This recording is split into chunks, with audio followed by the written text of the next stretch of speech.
There's a little bit of snow for some of us as we got the day started. Hopefully it didn't cause you any problems.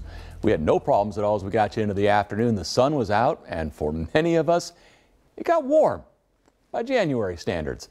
Far cry from where we were just a few years back. We'll talk about that in a second. From the Lexington Financial Center, I mean, that's like a postcard right there. I mean, you go ahead and, I'll get away. Okay, screenshot it. Everybody go and turn it like into a puzzle.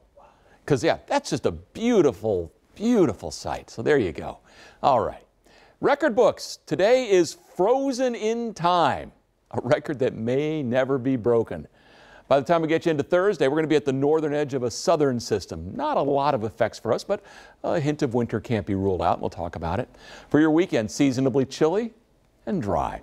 So the record book. On this date back in 1994, were you around for this? Do you remember this? It got to 37 degrees below zero in Shelbyville. That is the state record low temperature. I say if you were around for this, it's etched in my brain as well because my nephew was born on January 18th in Chicago when that cold air came through, and it got to 80 below zero on the wind chill. So that's always how we remember that day. Lexington, by the way, got to 20 below zero. Second coldest temperature we've ever recorded in Lexington. We've hit that temperature twice. Unusual for that particular night because we got to 20 below zero fairly quickly and then plateaued.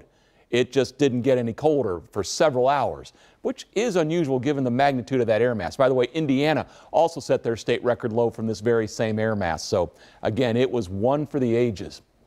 This is a fairly typical January evening. Temperatures 30s to around 40, although we still have 50 at Whitley City. You've got 42 coming out of Danville, 40 in Richmond. Carlisle's at 41, but we've dropped to 36 in Cynthiana. Right now in Lexington, we sit at 42 after a high today.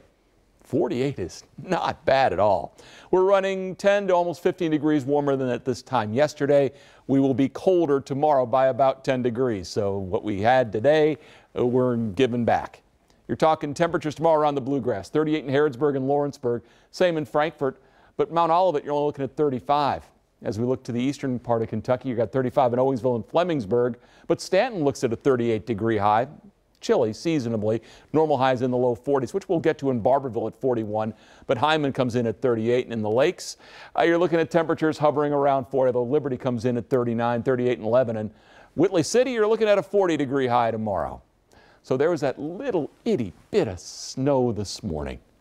Some of you may have had rain, especially across the south. Got rid of it. There was the sunshine for the bulk of the day. One system south, one north. That tells you have split jet streams. Also, the systems are not combined, so it's a weak system coming through. As that front approaches tonight, it will bring some clouds.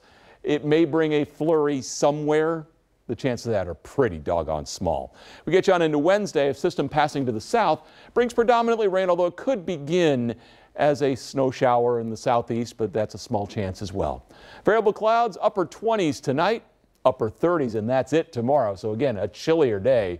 Upper 40s, rain possible across the south on Thursday, seasonably cold and dry going into the weekend.